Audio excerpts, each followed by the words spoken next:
First National is an iconic building that was a place where I first joined McAfee Taft.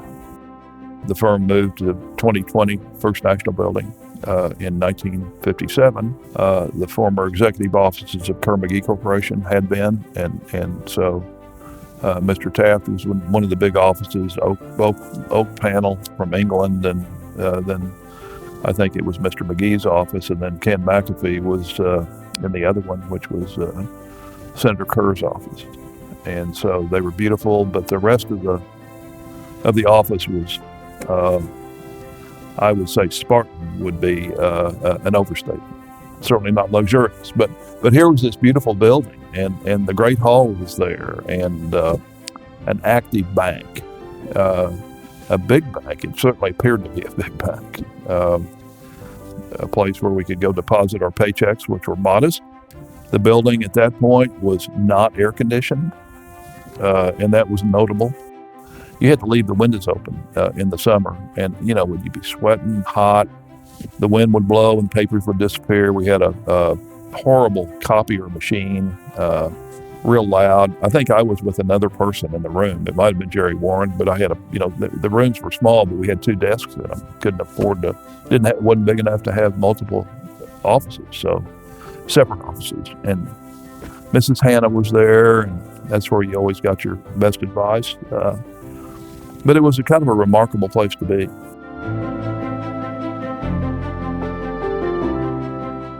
That time there from 57 to 72, 15 years in that place, was transformative. I don't know, the building was always just special, and then later on, as my life came to work here, and very many events were held at First National. The Beacon Club became kind of part of our lives, both at the law firm and externally, and receptions and things in the Great Hall, and I don't know, there were clothing stores in the concourse that we all went to. There was a bar there that we all went to way too much.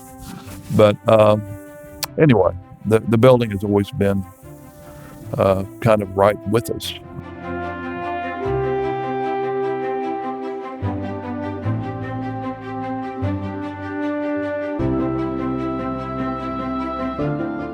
It's been, an up and down history. It's boom and bust. It's Oklahoma. I mean, but to be able to restore it to this level of quality, I don't think I fully understood the plans because you had obviously all the structural things. But yeah, there was a point where we saw the renderings, the sketches of what it would look like, and it was like, man, are you serious?